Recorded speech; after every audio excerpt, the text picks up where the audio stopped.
Boa noite, queridos irmãos. Que bom nos reunirmos mais uma vez no nosso culto no lar, que é o nosso culto durante a semana.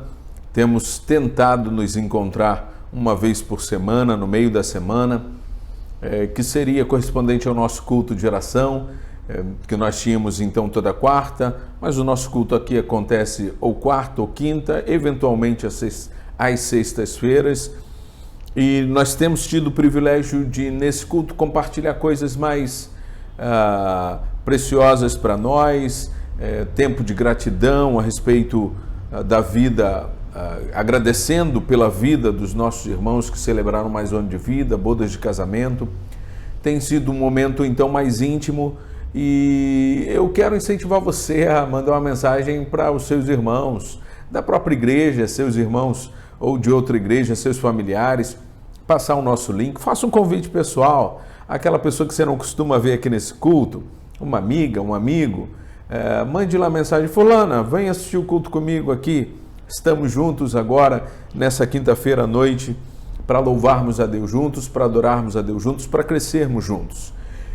Nós queremos dizer do nosso desejo de que tudo isso passe para que nós estejamos juntos novamente, presencialmente, nos vendo, nos olhando, nos abraçando. Mas enquanto isso não acontece, nós vamos, em caráter experimental, ter o nosso culto no próximo domingo pela manhã, presencial, para aqueles que fizeram inscrição ou estão fazendo a inscrição até hoje. Então você tem até hoje para entrar em contato com o número do WhatsApp que nós enviamos, estando dentro das regras do protocolo estabelecido, você então pode fazer sua inscrição e participar do culto conosco, respeitando, é claro, o número de inscrições. Eu espero que você então consiga fazer isso. Então, vamos viver essa experiência no domingo pela manhã. Você que não pode ir, que não deve ir, não se sinta excluído desse momento, continue participando pela internet, pelo nosso canal do YouTube, mas nós precisamos experimentar isso, avaliar e continuar nesse crescente até que todos possamos nos reunir juntos. Hoje eu quero também lembrá-lo da nossa campanha do Celeiro do Amor, quando nós incentivamos você a investir não é a palavra certa, mas a dividir, compartilhar aquilo que Deus tem dado como sustento para você, para que outras pessoas possam também ter este sustento em suas vidas. Nosso culto sempre termina com esta mensagem, né? Que não falte pão na sua mesa e nem na mesa dos outros. Então que você possa compartilhar, continuar servindo. Também estamos em campanha de missões, daqui a pouco falamos sobre isso. Os aniversariantes desta última semana até hoje, então, nós queremos agradecer a Deus pela vida desses queridos irmãos e irmãs. No dia 17, irmã Elcina celebrou mais um ano de vida, mais uma vez parabéns, querida, que Deus abençoe você e sua família. Irmã Maria das Neves, tentamos contato, não conseguimos, mas também que Deus esteja abençoando sua vida. No dia 18, muitas pessoas celebraram mais um ano de vida. Irmã Selma, que Deus a abençoe mais uma vez. Débora Fernandes Oliveira, para situar quem é, esposa do André, que Deus também continue abençoando sua vida. Irmã Rebeca Lima de Souza, que Deus a abençoe, querida. Não tem mais estado conosco, mas nós desejamos que você esteja firme no Senhor. E tivemos aí no dia 18 um membro da nossa diretoria, irmã Gessi, parabéns, que Deus abençoe sua vida, obrigado pelo seu serviço, pela sua dedicação na nossa diretoria. E também da nossa equipe ministerial, irmã Lídia, no dia 18 celebrou mais um ano de vida. Como nós estamos gravando os cultos, Ministério de Louvor, a equipe de gravação, então foi próximo ao dia, eu não lembro se foi próximo ao dia do aniversário dela, foi depois, então teve um momento ali com um bolo, um momento de gratidão, de celebração pela vida da irmã Lídia. Não podemos fazer isso por mais ninguém, obviamente, mas houve essa oportunidade, está aí uma foto para registrar esse momento. Irmã Lídia, que Deus abençoe seu ministério, obrigado por sua dedicação, principalmente nesse tempo, nos nossos cultos, que Deus continue abençoando sua vida, conduzindo o seu ministério para a honra e glória dele. No dia 20, a Natália Garcia celebrou mais um ano. No dia 22, a Edilma, então mais um membro da nossa diretoria, nossa vice-presidente, que tem servido com dedicação. Muito obrigado por sua vida, que você continue trabalhando, sendo criativa, do jeito que você tem feito, abençoada por Deus. No dia 23, irmã Gabriela Gonzalez, esposa do irmão Eurico, que Deus também abençoe sua vida e sua família, querida. E hoje a irmã Janete está fazendo aniversário. Irmã Janete, que Deus a abençoe, já falamos mais cedo, né, através das nossas mensagens, que Deus cuide de você, da sua saúde, continue conduzindo sua vida, e que você ainda tenha alegria de ver toda a sua família aos pés do Senhor. Que Deus a abençoe. Bodas de casamento, dia 18, foi a vez do casal Elza e Cícero. Que Deus continue abençoando suas vidas, seu casamento. Raquel e Fernando, que Deus abençoe vocês e sua família. E no dia 19, Adriana Muniz e Mauro. Então já falamos com esses casais, mandamos mensagens, que Deus os abençoe. Nós agradecemos por suas vidas. Então, se você tem algum pedido também a colocar nesse momento, para que nós possamos interceder, coloque o nome da pessoa, para que nós estejamos orando. Nós já falamos com os irmãos, a cirurgia do diácono Nailson foi bem sucedida, ele está se recuperando bem, vai ficar ainda internado de 7 a 15 dias, mas a recuperação dele tem sido muito boa e nós louvamos a Deus por isso. Irmão Tenis tem apresentado pequenas melhoras, mas isso para o quadro que ela estava já é uma bênção. Devemos continuar orando, intercedendo por ela, continua na UTI. E tantos outros pedidos, estou destacando esses dois, mas tantos irmãos que precisam das nossas orações. Você recebeu pela manhã esses pedidos e meu desejo é que você esteja comprometido em oração por esses irmãos. Vamos orar, queridos? Senhor Deus, nós queremos primeiramente agradecer ao Senhor pelas bênçãos, pela proteção, pelo Teu cuidado em nossas vidas.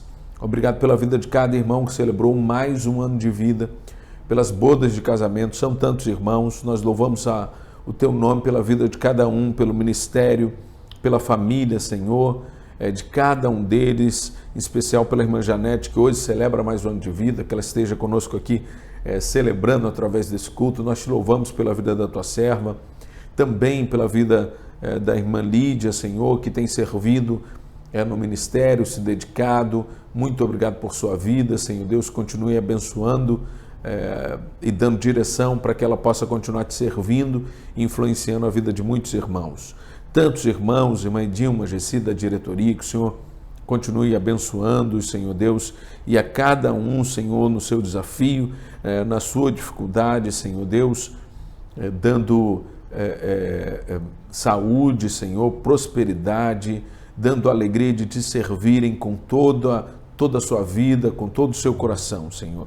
Nós também te pedimos pelos enfermos, aqueles, Senhor Deus, que têm esperado a Tua intervenção, um milagre que só o Senhor pode fazer, através da cirurgia, como na vida do irmão Nailson, que nós agradecemos, através dos medicamentos, como na vida da irmã Eutenice, que o Senhor tem feito.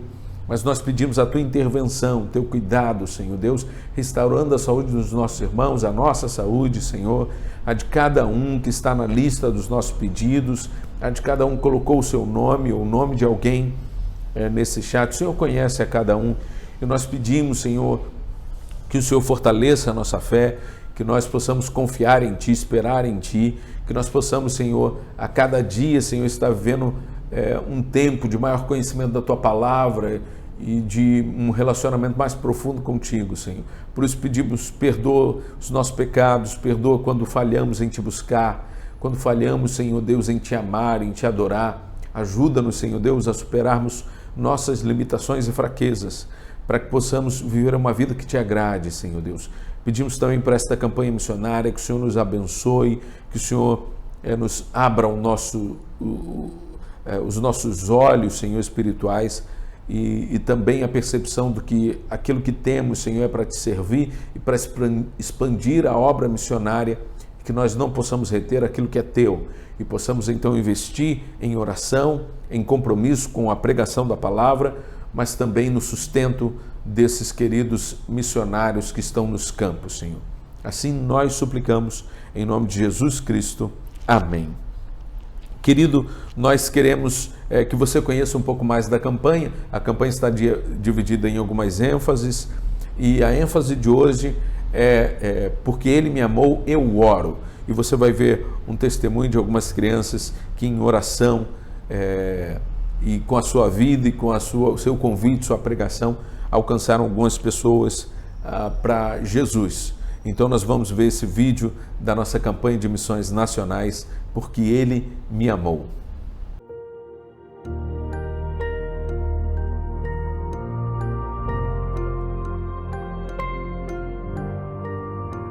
Lucas e Ítalo, que são os missionários daqui, eles começaram a me chamar para ir fazer visita com eles. A gente ia falar de Deus para as pessoas. Aí comecei a ir pro clubinho, aí pros cultos nas casas, comecei a fazer visita e agora eu tô na igreja. Quando eu vou fazer visita com o teu Isla e o teu Lucas, é muito bom, porque eu falo de Jesus para as pessoas. Eu orei muito pelos meus pais para eles aceitarem Cristo. Chegaram em casa e ficavam chamando a gente, vamos para a igreja, vamos para a igreja. E eu sempre durona, sem querer ir para a igreja, não, hoje eu não vou não. Um dia Deus colocou no meu coração a vontade de ir e eu fui. E entreguei a vida para Jesus. Eu orei muito pelos meus pais e fiquei muito feliz quando eles começaram a ir para a igreja. Foi muito bonito minha família toda entregar a vida para Jesus e foi uma alegria imensa.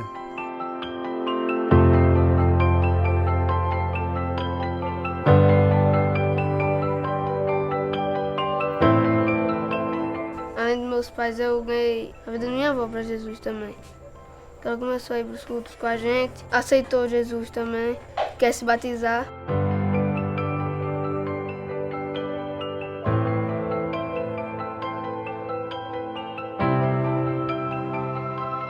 E além dos idosos, eu chamo meus amigos, eu chamo meu primo. Eles três, meus amigos, já aceitaram a Jesus. E agora estão indo para o culto do Clube Missionário, PGM. Eu faço a parte da dança também com as meninas, minhas amigas. Elas foram para a igreja e aceitaram a Jesus.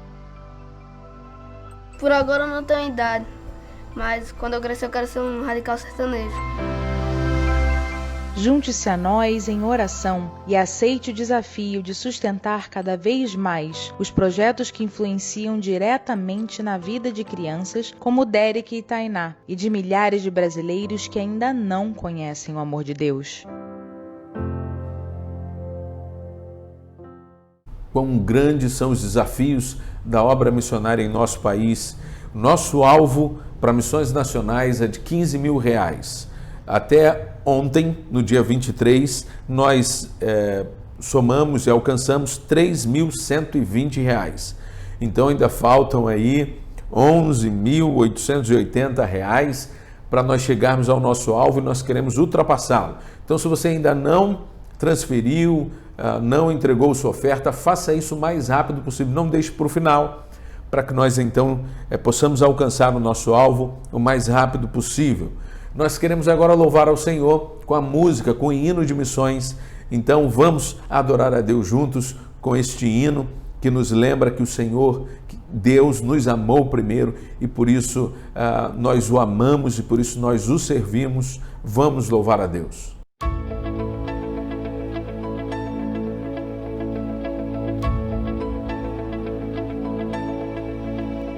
Esperança de salvação está na cruz do Rei Jesus. Por sua graça encontro paz e ao perdido vida traz.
Amém.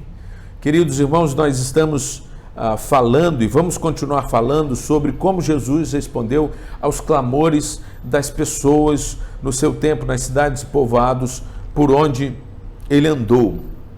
O nosso tema tem sido um clamor em cada esquina. E hoje falaremos sobre a realidade de que Jesus teve compaixão pelos impuros e pelos rejeitados.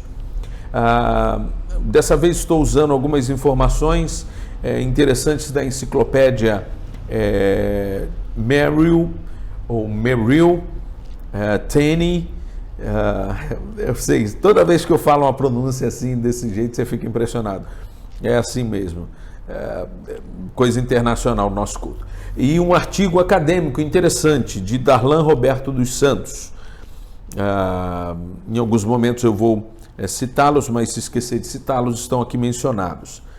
A primeira coisa importante, querido, nós entendermos, pensando no tempo que Jesus teve compaixão pelos impuros e rejeitados, quem eram esses impuros? Então eu quero fazer menção de textos, de alguns contextos, para lá no final a gente poder contextualizar e propor algumas coisas para a sua vida e para a minha vida, seguindo o exemplo de Jesus.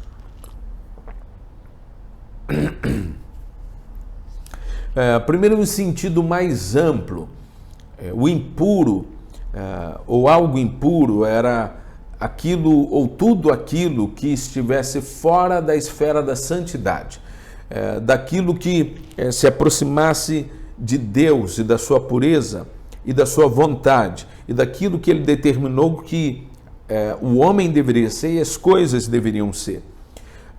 O profeta Isaías, então, nesse sentido amplo, trabalha ou propõe que todos então são impuros diante da santidade de Deus. Em Isaías 64:6 ele diz: somos como impuro, todos nós. Todos os nossos atos de justiça são como trapo imundo, murchamos como folhas e como o vento, as nossas iniquidades nos levam para longe. Então, impuro era aquele ou aquilo que a lei considerava impuro, que a lei de Deus considerava impuro. Era aquilo que era contaminado por algo que tivesse relação ou associação ao pecado, ainda que tenha sido algo determinado por Deus, que aquilo era impuro para alguma coisa.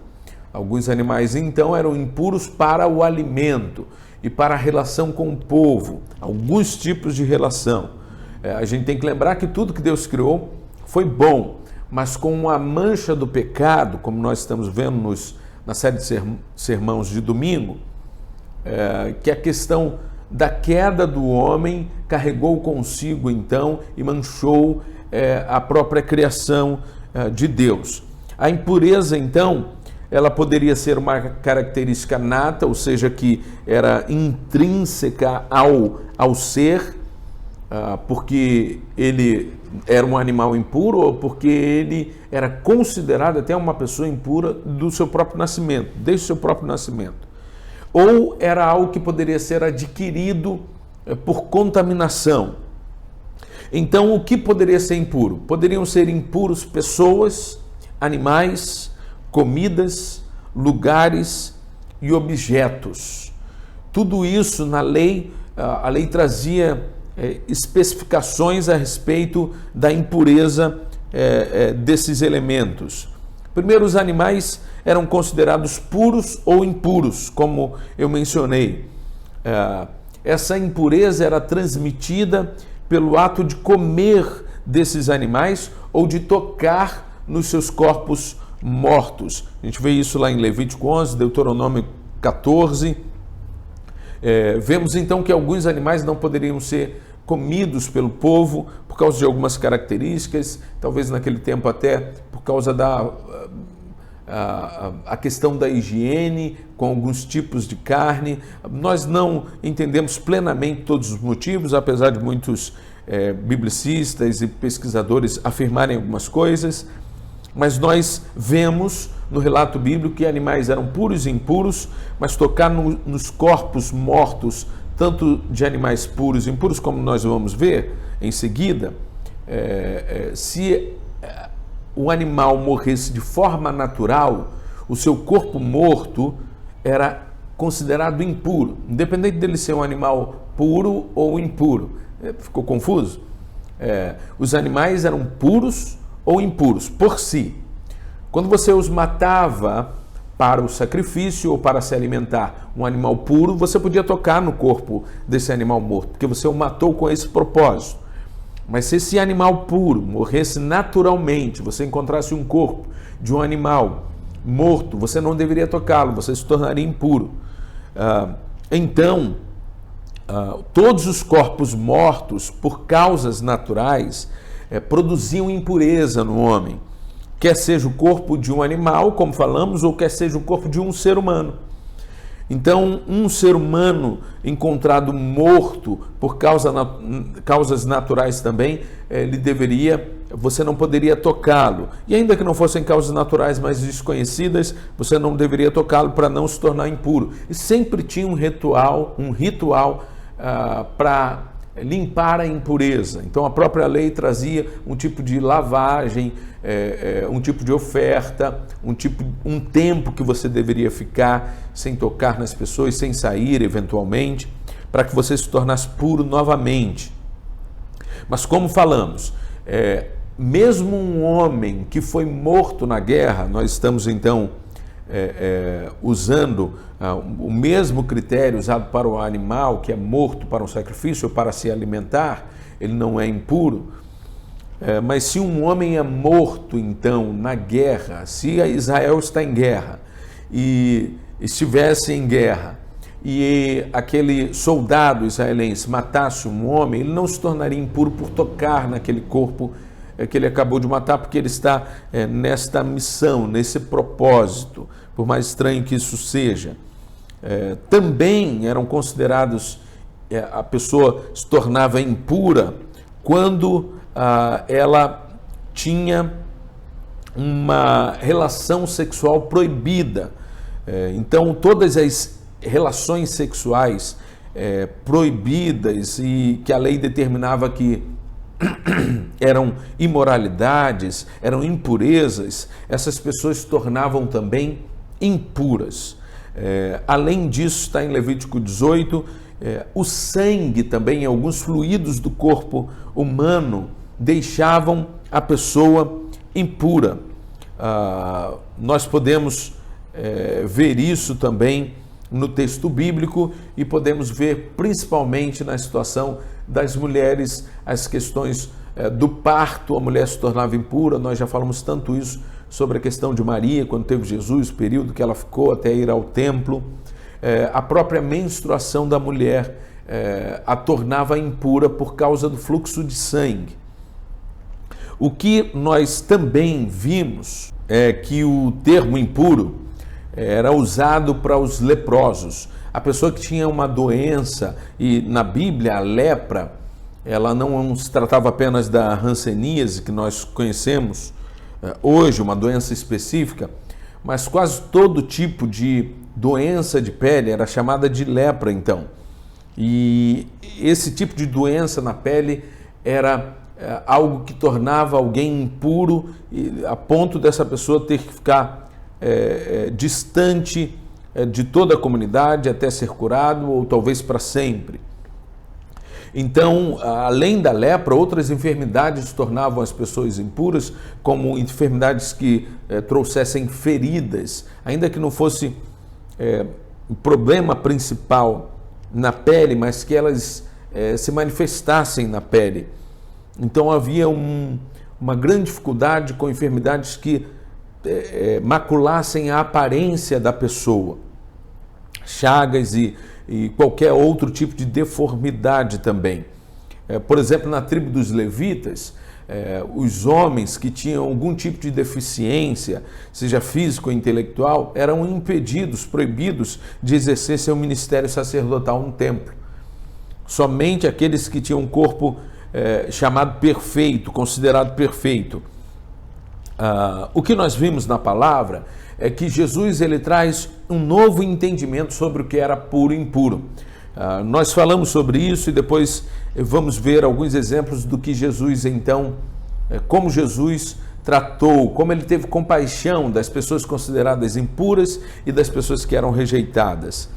O novo entendimento que Jesus traz a respeito de impureza, a primeira coisa que ele nos ensina, não a primeira por importância, mas uma das coisas que ele nos ensina, é que o que tornava o homem impuro não é aquilo que entrava no homem, não era o alimento que ele comia, mas o que saía dele, é isso que o contaminava, ou seja, o seu coração, os seus pensamentos estavam impuros, então isso que o contaminava, e não necessariamente o tipo de comida que ele comia. Nós vemos que após o sacrifício de Jesus, o apóstolo Paulo também vai tratar isso, que para os judeus ele quisesse continuar seguindo os preceitos da lei quanto à dieta, quanto a alguns preceitos cerimoniais, ele poderia até seguir, mas nada disso iria agradar a Deus. O que agradava a Deus era o coração e um relacionamento com Deus através de Jesus Cristo. E por isso os gentios não eram obrigados a seguir as regras alimentares. Quando Jerusalém, então, o Concílio de Jerusalém, dá algumas orientações para os gentios, eles ainda insistem na comida com sangue. Mas nos outros alimentos, os gentios não precisavam mais seguir essas regras. Então Jesus está falando que se trata do coração, que a impureza está dentro do homem, que está no seu coração, e não naquilo que ele toca, naquilo que ele come. Também deixou claro que nada do que Deus fez é essencialmente impuro, que tudo que Deus fez é bom, e que nós, então, através de um relacionamento sadio com Deus, podemos restaurar aquilo que ao longo do tempo nós considerávamos inadequados, impuros, inapropriados para serem usados, ou para termos, ou para, como falamos, ter até em cultos, porque aquilo foi usado por esse tipo de instrumento não devemos usar. Então nós aprendemos com Jesus que o que Deus fez é bom e cabe a nós que usamos trazer a pureza para aquele uso. Também Jesus mostrou que ele não poderia ser contaminado, porque Jesus, ao tocar as pessoas impuras, ele as purificava e ele não se tornava impuro em nenhum momento, nem pela lei, e nem uma questão de que porque ele tinha poder para não se tornar impuro. Ele está mostrando que esta é a realidade. Quando em nome de Jesus eu vou ao auxílio de alguém, eu estou tocando alguém, eu não estou ali para ser contaminado, mas eu estou ali para contaminar ou para influenciar com o bem, para influenciar com a graça de Deus. Também aprendemos que só Deus poderia verdadeiramente purificar alguém. E ele purificava o coração, e não através de um ritual, e não através de uma lavagem, de um batismo com água, e não através de alguma outra observância ou promessa cumprida que alguém poderia obter algum favor de Deus quanto à purificação do seu coração. A purificação do coração é dada por Deus através do seu Espírito em nossas vidas, através da sua palavra, através de um relacionamento verdadeiro com Deus. Então, mais uma vez, nós podemos ver em alguns textos que Jesus foi movido de compaixão por causa do sofrimento e da dificuldade que as pessoas estavam passando. Nós vamos ver alguns grupos, algumas pessoas, não especificamente, apesar de mencioná-las, mas a gente está pensando em grupos que foram abençoados por Jesus, porque ele teve compaixão deles, pessoas rejeitadas, pessoas consideradas impuras. Primeiro eu quero lembrá-lo que algumas pessoas que eram perfeitas, que eram ricas e que até tinham algum prestígio de Roma, eram consideradas impuras, indignas, eram rejeitadas pelo povo judeu. E mesmo a esses, Jesus estendeu a mão e Jesus revelou sua compaixão.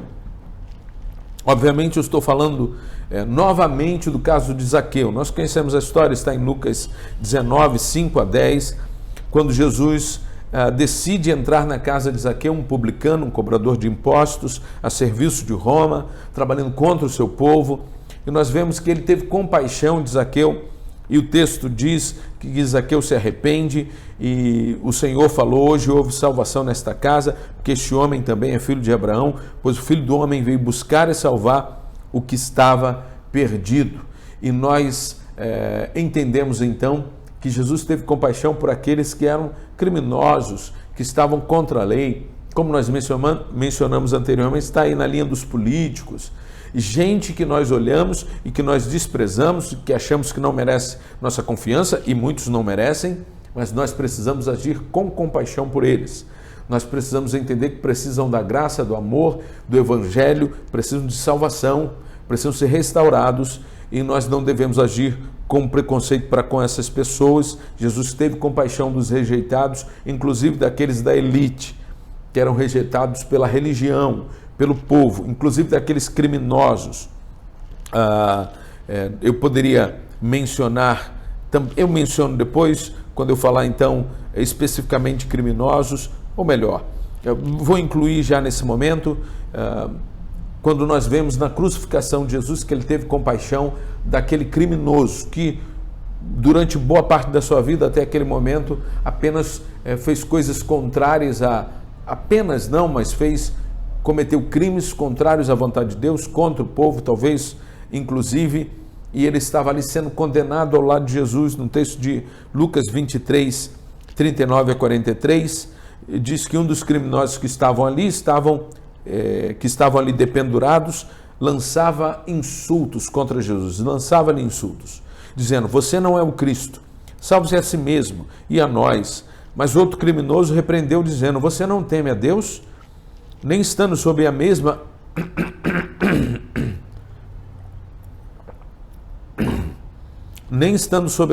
sentença, nós estamos sendo punidos com justiça, porque estamos recebendo o que os nossos atos merecem.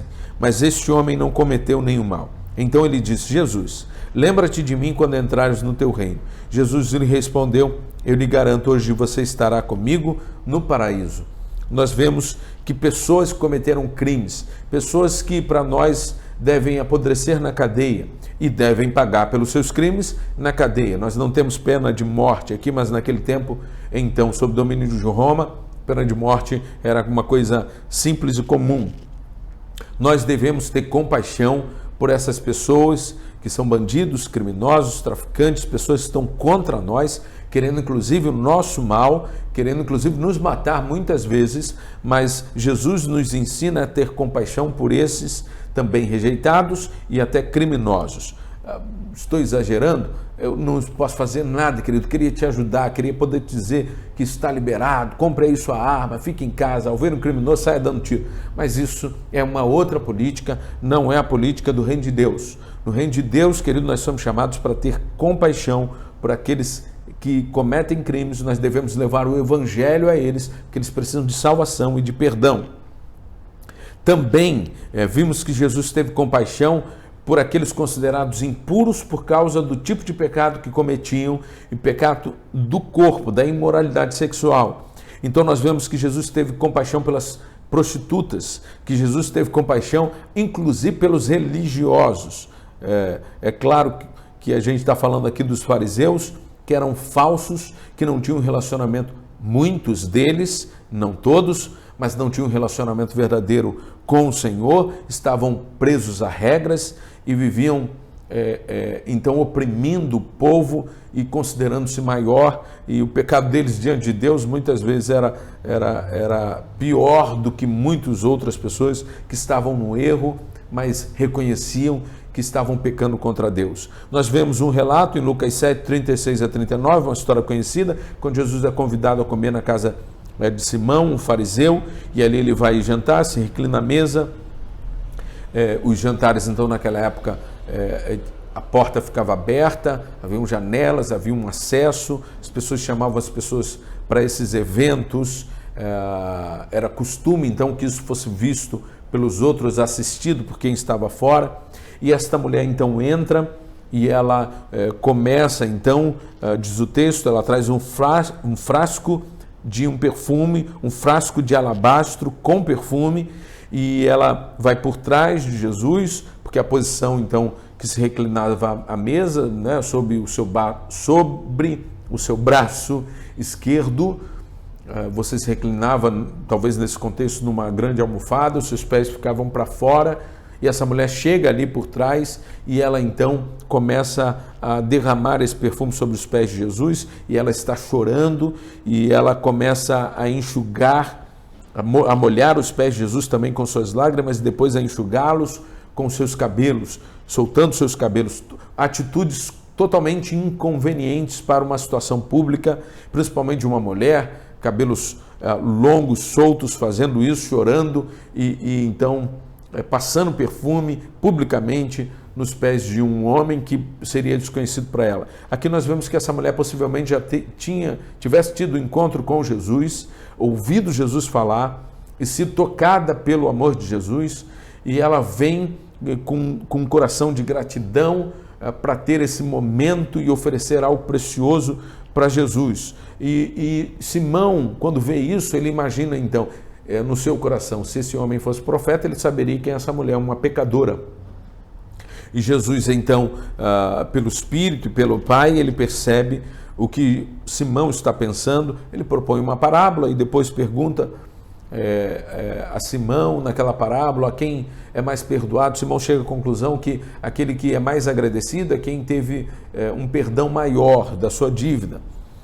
E aí Jesus fala para ele: eu cheguei na sua casa, você não cuidou de mim como deveria, não me deu um beijo, não lavou meus pés. Isso seria algo, e possivelmente isso aconteceu com outros convidados. Talvez o grupo de Jesus tenha chegado e Simão não tenha oferecido os serviços, ou não tenha ido beijar os seus convidados chegando, e nem oferecido água para lavarem os pés. Jesus menciona que ele não fez isso, ele não tratou com a honra devida de um convidado. E aí ele diz para aquela mulher então que os seus pecados estavam perdoados. Jesus fala: olha, esta mulher fez isso por mim, porque ela se sentiu mais perdoada, porque gente que não se sente abençoada não ama como deveria amar. Então ama mais quem percebe que era um miserável e foi perdoado. Jesus fala para ela: seus pecados estão perdoados, sua fé a salvou, vá em paz. E o povo fala ali: quem é esse que até perdoa pecados? Jesus não tem nenhuma restrição a receber o toque daquela mulher, ele não tem nenhuma dificuldade em buscar as pessoas consideradas por outros indignas, que são rejeitadas. Ele as acolhe e ele oferece uma nova história. Ele não recebe para dizer assim: está tudo bem, seus pecados estão ok, viva do jeito que você quiser, está tudo tranquilo. Não faz isso. Ele propõe uma nova vida, e ele propõe perdão dos pecados, porque existem tanto dessas pessoas como dos outros também. Não são pecados piores, mas há um sentimento que a própria pessoa carrega de que ela como ela é tratada, ela é rejeitada, ela é considerada impura, então essas pessoas entendem que elas são mais perdoadas, talvez, e o coração delas se sente mais agradecido. A grande verdade é que o perdão é um só. Quando Deus perdoa uma pessoa sensacional, que só faz o bem, que não tem nada de ruim, quando ela perdoa essa pessoa e perdoa um outro grande assassino que matou muitas pessoas, o perdão, queridos, é o mesmo. O sacrifício de Cristo nos purifica de todo pecado, e aí não há medida, não é mais difícil para Jesus perdoar alguém que foi muito ruim do que perdoar alguém que era muito bonzinho. Se o bonzinho não se arrepender, vai sofrer as consequências de morrer e estar longe de Deus por toda a eternidade. E se o grande bandido se arrepender no último segundo da sua vida, vai estar no céu com todos nós. Não gostou dessa notícia? Não queria que no céu tivesse gente ruim que você jamais perdoaria? Então, bendito, o único jeito é se você não for para o céu, porque lá estarão todos aqueles que foram perdoados. Jesus pagou sangue por suas vidas e eles foram salvos pela graça de Deus, porque Jesus tem compaixão das pessoas que são impuras, consideradas impuras, e são rejeitadas, inclusive, por nós. Jesus, então, teve compaixão também de alguns que eu mencionei, dos leprosos. Esses eram realmente considerados impuros. Essa palavra era muito usada para definir os leprosos. Diz então o texto que de Marcos 1, 40, 42,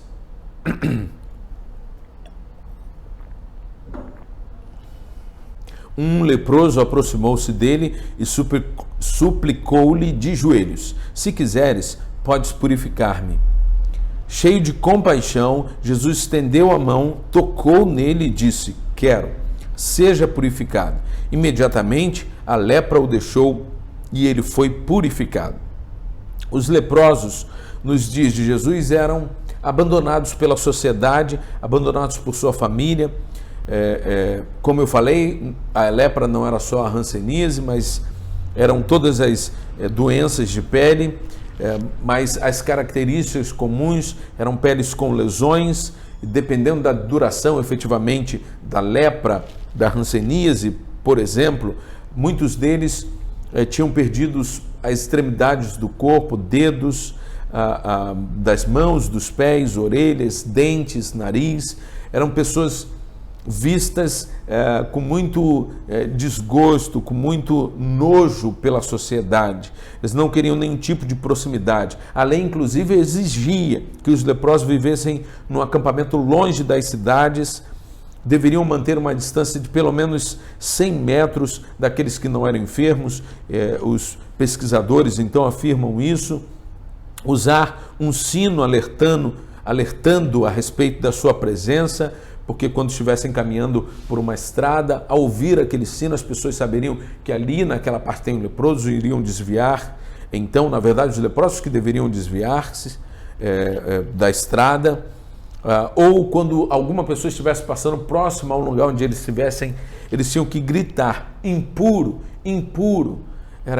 Esse era o estigma sobre eles.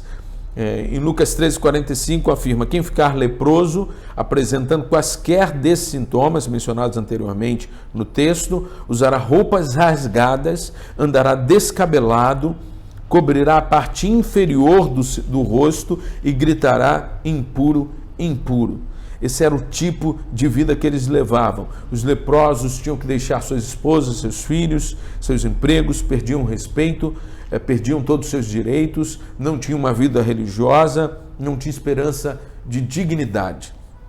Eram considerados, então, impuros. Por que eu estou falando um pouco mais sobre os leprosos? Porque eu quero fazer uma relação dos leprosos com a sociedade atual. Não é a nossa, depois eu quero fazer, então, uma consideração com a nossa, mas eu quero fazer uma ponte para uma outra sociedade, a sociedade indiana. Nesse artigo que eu mencionei, o artigo Sem Trabalho, Sem Lugar, Indivíduos Supérfluos na Sociedade Contemporânea, um artigo acadêmico de Darlan Roberto dos Santos, ele fala sobre a sociedade da Índia. Ela é dividida então em castas. Você já sabe isso, algumas novelas ou alguns programas já trouxeram para você essa informação, você já leu sobre isso e conhece também essas informações. A casta mais baixa, não seria nenhuma casta, seria a casta chamada dos Dalits, ou párias. Eles também são conhecidos assim. Eles são uma casta formada por pessoas que em algum momento violaram esse sistema de casta que a Índia tem, que o hinduísmo tem, e predominante na Índia. Então, se a pessoa cometeu algum tipo de infração nessa regra social, ela então é banida da casta que ela estava, ela se torna então um intocável, ela se torna um impuro, um Dalit. E a partir do momento que ela se torna um Dalit, todos os seus descendentes serão Dalits. Não há como então reverter esse processo. É um sistema opressor, um sistema segregador terrível. E o mundo luta contra isso. A própria lei da Índia já mudou, mas na prática isso é uma realidade. Essa casta, essas pessoas, eu faço uma menção, a Constituição da Índia tem um artigo 15, que ele proíbe a discriminação por raça, por religião, por casta, por sexo ou por localidade, né? Local de nascimento, porque lá também alguns lugares são característicos, alguns estados. Se você é daquele estado, há um grande preconceito contra você. Nós temos isso levemente aqui, né? Lá isso é muito mais sério, mais grave, impedindo você até de ter uma ascensão social por causa do local do seu nascimento. O fato é que eles são discriminados a ponto desse grupo, que é grande parte da população, só poder fazer trabalhos específicos, trabalhos considerados desprezíveis para as outras castas. E as castas têm muita relação com o tipo de trabalho que você exerce, de função que você exerce na sociedade. Então eles têm os trabalhos de limpeza de ruas, de limpeza de banheiros, limpeza de esgotos, recolhimento de lixo, manejo dos corpos dos mortos, né? Eles sofrem marginalização social, eles são desprezados, eles não têm os seus direitos básicos garantidos, eles são considerados como pessoas que têm uma impureza e o trabalho que eles fazem tem relação com o tipo de impureza que eles têm. E por outro lado, eles são considerados a partir do tipo de coisas que eles tocam, do tipo de trabalho que eles fazem. Eles mexem com lixo, com resíduo, coisas que ninguém quer perto. E por isso, como eles trabalham nessas coisas, ninguém quer contato com eles, ninguém quer tocá-los. Se você tocar neles, dependendo da casta então que você tem, do tipo de fé que você está desenvolvendo, você vai se considerar impuro e vai ter que fazer algum rito também para se purificar. Eles são considerados, por isso, intocáveis. E a nossa pergunta é: como que nós vemos na nossa sociedade esses intocáveis? Nós não estamos na Índia, não temos um problema de casta, mas será que na nossa sociedade, será que eu e você, de alguma maneira, não estamos impregnados com esse tipo de sentimento? Veja o que diz a socióloga Lúcia Luiz Pinto. Ela afirma que nas sociedades urbanas é considerado lixo todo e qualquer objeto sem uso, descartável, que não tenha serventia nem valor imediato àquela pessoa que detém a posse desse item. Por isso que uma infinidade de materiais são descartados para serem jogados nos lixões, nos aterros. Poucos deles são reciclados, mas eles são descartados muitas vezes sem a pessoa considerar se aquilo pode ser reutilizado ou reciclado. Nós produzimos um lixo de coisas que não são ruins em si, mas nós dizemos, ela não presta mais para mim, o lugar dela é no lixo. Então eu tiro ela de perto de mim, eu afasto ela e eu jogo ela para junto das coisas podres, estragadas, coisas que não prestam, apesar daquela coisa poder ser reciclada ou reutilizada até. Então ela considera que só é descartado, e nós sabemos disso, que só é descartado aquilo ou aquele que deixa de servir para algo que eu considero útil, aquele que eu entendo que perdeu a utilidade.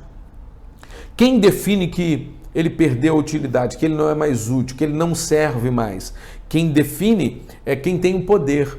Então quem tem o poder de dizer o que é bom ou ruim, quem tem o poder de dizer o que é necessário ou não é necessário, é que cria políticas ou que gera comportamentos que descartam coisas e descartam pessoas, e consideram pessoas impuras, e consideram pessoas intocáveis, e consideram pessoas lixo, pessoas que estão numa engrenagem servindo aos meus propósitos, para que a minha vida continue sendo boa. Então, segundo esse critério, é dispensado, é considerado lixo tudo aquilo que está excedendo, não serve mais, está obsoleto, está antigo, está em desuso, está ultrapassado. E muitas sociedades fazem isso, inclusive, com os idosos. Se você não é mais útil, então você não está mais no mercado de trabalho, você não faz algo de bem para todo mundo, até a sua aposentadoria nós queremos cortar. Até o fruto do seu trabalho, que você juntou esse dinheiro, deu para o governo tanto tempo que o governo prometeu que ia te dar uma aposentadoria digna, e você está aí vivendo numa miséria, porque o poder considera que até os idosos são descartáveis. Então as políticas para os idosos, elas são políticas tímidas, fracas e que parece que estão diminuindo, assim como estão diminuindo os direitos dos trabalhadores. Nós vemos que quem tem o poder acha que tem o direito de dizer o que é bom e o que é ruim, o que serve, o que não serve, o que é útil e o que não é útil, quem está dentro e quem está fora, quem junta comigo e quem espalha, quem tem oportunidades e quem não tem. E nós vemos isso na nossa história, questões raciais, questões sociais. Nós estamos lidando com isso hoje, querido. Então a pergunta que eu quero fazer, algumas perguntas para que você possa refletir dentro do contexto do que vimos, do que é impuro, no contexto bíblico, de como Jesus trouxe novos significados à questão da impureza, de que Jesus teve compaixão pelos impuros e rejeitados, de quem são esses impuros, ou como nós olhamos e vemos esses impuros e rejeitados nesse tempo. Quem são para você considerados impuros por causa de uma enfermidade? Que tipo de enfermidade você considerava ou considera uma impureza? Será que a lepra? Nós não falamos muito disso, não é uma enfermidade também tão comum hoje em dia, em função de tratamentos eficazes contra ela. Mas você lembra da época da AIDS, anos 80? Quantas pessoas deixaram de receber, inclusive, ajuda quando tinha um acidente, e o acidente então gerava um corte? As pessoas não ajudavam porque tinham sangue, e se essa pessoa tiver AIDS, havia um grande preconceito naquele tempo muito maior contra os homossexuais. Isso estava na sociedade, impregnado. Eu lembro que eu fiquei muito impactado quando assisti o filme Filadélfia, com Tom Hanks.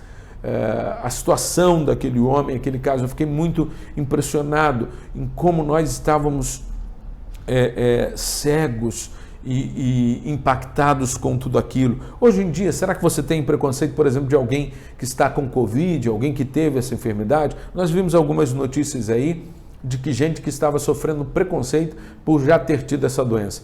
Não tenho ouvido muito falar, até mesmo porque na nossa comunidade, pouco importa o que você tem, ninguém usa máscara mesmo, está todo mundo aí imunizado e está uma beleza, e a gente vive aí nessa roleta russa todo dia. Se a gente fosse comportar desse jeito, não é o que nós cremos, não é o que nós queremos. Nós queremos que você tenha todo cuidado, use máscara, mas não por preconceito, e sim por proteção sua e do outro. Então, será que você considera alguém impuro por causa de uma enfermidade? Quem são considerados impuros por serem criminosos ou até mesmo opressores do povo? Será que você considera os políticos impuros? Será que você considera os os viciados, os dependentes químicos, para usar a expressão correta, impuros, e você não quer se aproximar deles? Porque todo dependente químico, então, é um criminoso, que você considera assim? Óbvio, querido, não precisa se alertar. É claro que nós temos uma lei. Diante da lei, consumir, então, drogas ilícitas é um tipo de crime, né? É claro que tem algumas drogas que, dependendo da quantidade que a pessoa estiver levando, ela, então, não será considerada pela lei, então, um criminoso. Bem, vocês perguntam aos advogados sobre isso, mas nós lidamos no nosso dia a dia e passamos pela rua por muitas pessoas que estão nessa situação. Como você as considera? Você acha que elas são intocáveis? Que por causa do cheiro você não deve se aproximar? Por causa do tipo de comportamento você não deve chegar perto? É bem verdade, a gente fala isso para os nossos filhos, que eles não devem andar junto com pessoas que estão consumindo drogas. É verdade, mas isso é em momentos específicos. Será que nós nunca vamos nos aproximar deles para alcançá-los com o Evangelho de Cristo? Quem são os rejeitados e injustiçados por causa de sua condição social, sexual, religiosa, racial? Será que você tem dificuldade com isso? Será que se uma pessoa que se considera de um gênero, porque está na moda. Ah, você não acredita, e você não acreditamos nisso. Não acreditamos, mas a pessoa acredita, e por causa disso nós devemos então discriminar essas pessoas, tratá-las de forma diferente. Queridos, nós não concordamos com o estilo de vida das pessoas, mas nós devemos amar as pessoas e ter compaixão das pessoas, porque são pessoas, porque são criaturas de Deus. Nós não podemos, querido, tratar as pessoas de forma diferente, porque elas são do partido tal, porque elas são de direita, porque elas são de esquerda, porque elas não acreditam que vão se contaminar com o vírus, porque elas acreditam que vão se contaminar demais, são neuróticas, e eu tenho um preconceito com esses dois tipos de pessoa. Está acontecendo muito isso. Nós precisamos respeitar as pessoas e ter compaixão das pessoas. Quem são os intocáveis para você? Quem são os rejeitados? Quem são aqueles que a nossa sociedade, a religião, considera impuros e indignos? Quem é para você alguém que não merece? Se existe alguém que você pensa que está nessa situação, você está equivocado.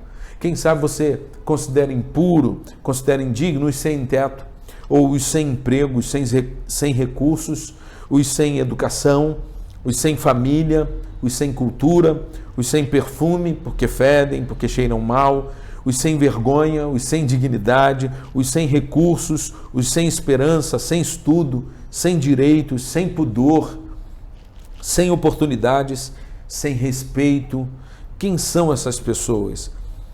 Pessoas com deficiência intelectual, talvez para você não existam, sejam intocáveis. Talvez pessoas com deficiência motora, visual, auditiva, pessoas que são diferentes de você, pessoas que precisam de outros direitos, que você nunca lutou por esses direitos, porque, enfim, você não precisa deles.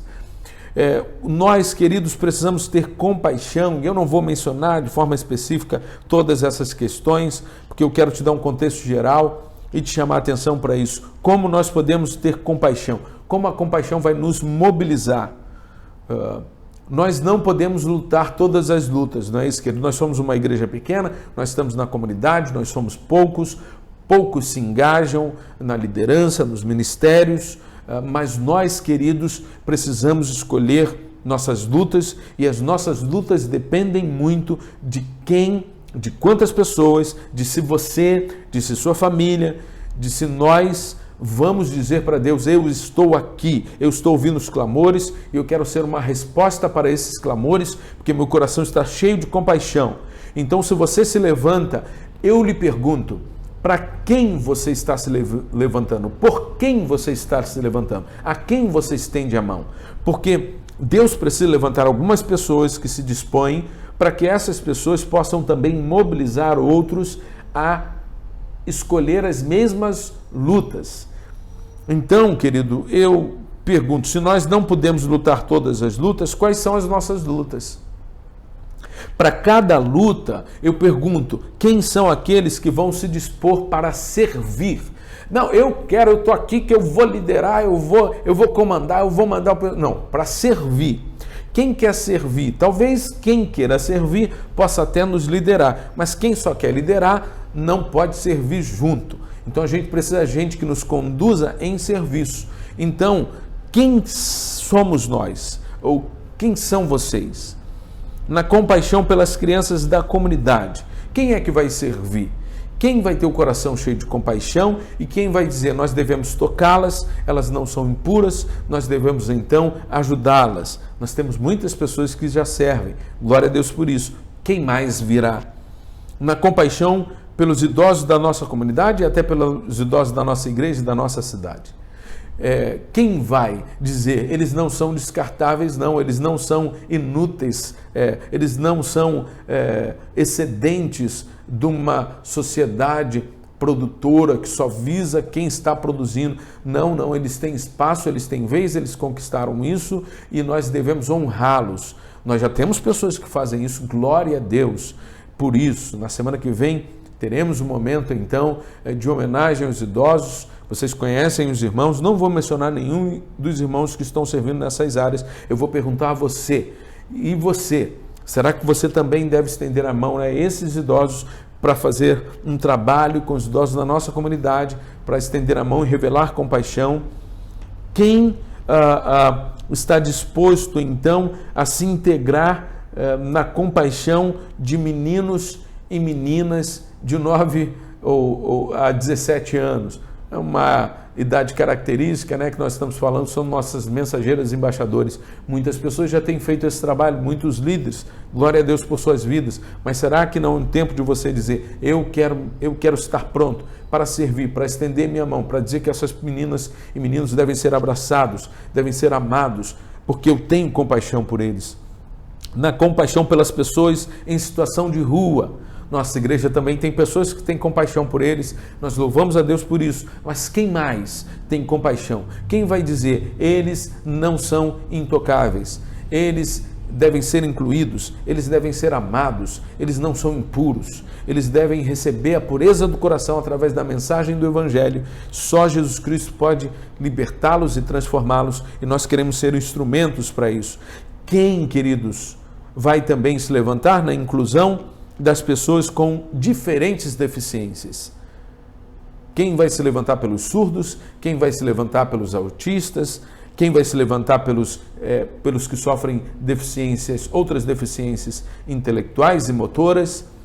Nós vamos dar conta de todos? Se não vamos dar conta de todos, de quem daremos conta? E quem se levanta? A minha pergunta agora, e nem quero ouvir de todos vocês, quem ou o que. Nós sabemos, queridos, que a luta é muito grande, os desafios são muito grandes. Mas nós precisamos que a compaixão enche o coração de alguns e que alguns nos mostrem o caminho. Quem mostra o caminho serve mais. Quem mostra o caminho tem que estudar mais. Quem mostra o caminho tem que pesquisar e tem que saber lidar com gente, para que nós possamos então ser conduzidos nessas missões. Quais são as nossas lutas? Nós deveremos identificá-las, identificar aquelas que Deus tem para nós e quais nós estamos sendo omissos, para então sermos responsáveis com essas lutas, na compaixão com as pessoas com depressão. Estamos falando do Setembro Amarelo. Amanhã, sexta-feira, você tem uma programação com os embaixadores e mensageiras, com a psicóloga Juliana Rodrigues. Assista, participe. Amanhã, então, é dia 25, sexta-feira. Nós precisamos dar conta também de problemas emocionais. Quantos irmãos nossos vivem isso? Como nós vamos fazer isso? Quem é que vai nos conduzir por um caminho eficaz nesta área? Nós temos que dar, eu tenho que fazer, a irmã Kátia tem que dar conta, a diretoria, do que vamos pensar. Nós não conseguimos. Nós precisamos da sua ajuda. Nós precisamos que você que tenha condições, você que sabe caminhos, você que tem pessoas, não é que você mande o contato para mim, vamos desenvolver isso. Projetos em que você possa conduzir, você possa participar. Nós precisamos saber, queridos, que lutas nós vamos dar conta nesse tempo. Como a compaixão vai nos mover a fazer algo por aqueles que são considerados rejeitados, impuros, intocáveis. Não podemos ter qualquer tipo de exceção, não podemos ter qualquer tipo de segregação, não podemos deixar que isso aconteça no nosso meio. Devemos nos aproximar, devemos estar sensíveis à dor, conceito da compaixão que trabalhamos, sensíveis ao sofrimento, ao problema e à condição adversa do outro. Devemos ser movidos por um desejo de ajudar, encontrar solução e alívio para as pessoas, um senso de pertencimento. Deveremos então buscar meios de amenizar a angústia que o outro sente. A compaixão deve nos mover a agir em benefício daquele que sofre. O clamor dessas pessoas deve ser respondido por nós. O clamor dessas pessoas deve ser respondido com compaixão e misericórdia.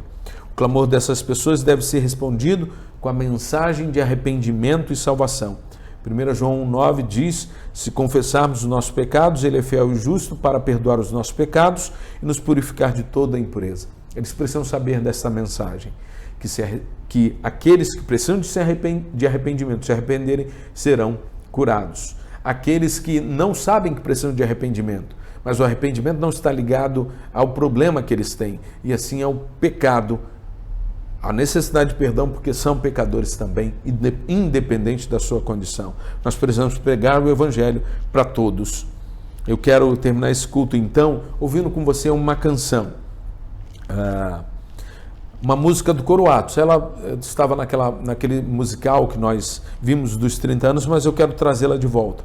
Música chamada Agora ou Nunca. Tem um monólogo no começo que fala de uma dessas, é uma voz da personagem de uma dessas pessoas excluídas, indignas, impuras. A questão que a música apresenta, então, fica para sua reflexão. Ela diz assim: agora ou nunca, é o refrão, a dor tem que findar. Agora ou nunca, esses que nós mencionamos, não podem mais lutar. Precisam de pessoas que lutem por eles. Agora ou nunca, caminho tem que haver para todos socorrer. É agora, hoje ou nunca. Dá licença. Dá licença, eu tô ali. Eu tô ali fora. E ali fora tá frio. Ali fora tá muito frio.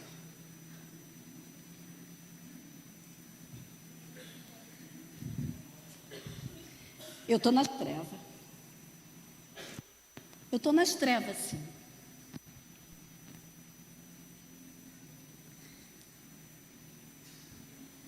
Você olha para mim agora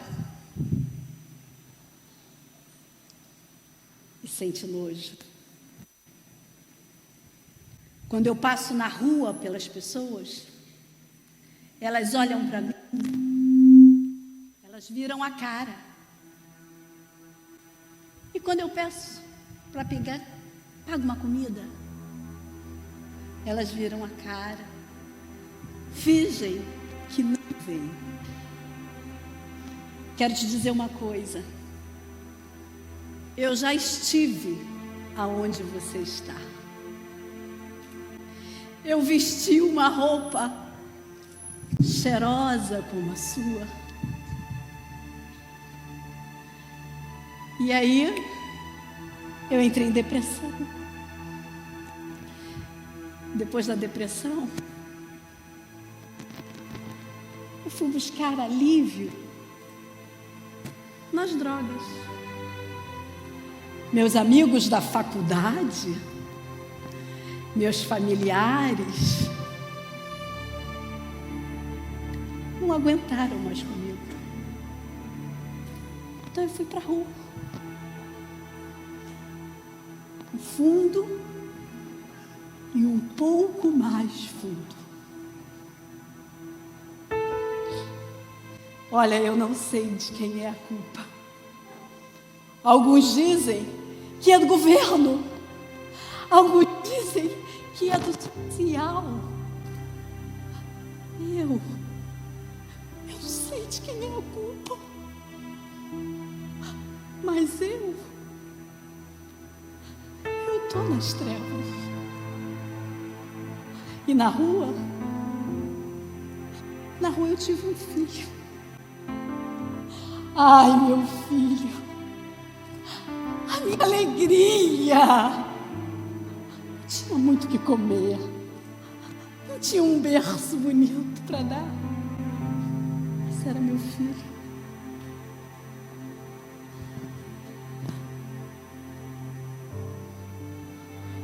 Mas mataram meu filho. Meu filho morreu. Mataram meu filho lá na Candelária. Você já ouviu falar? Mataram meu filho. Eu sou mãe. Eu vivo essa dor. Eu sou mãe. E eu vivo na dor. E para mim, a cada dia, é agora ou nunca. Você olha para mim e você sente nojo. Você sente meu cheiro e você vira a cara. Mas para mim, é agora ou nunca mais. Nunca mais. Porque eu estou nas trevas. Eu vivo na dor.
voz que traduz o amor em palavras e ações, a a voz que ganha vidas para o reino quando anuncia, revela o Evangelho de Cristo. E é esse Evangelho de Cristo que alcança crianças, homens, mulheres, idosos, em todas as suas necessidades, que nós tentamos ao longo desses anos demonstrar.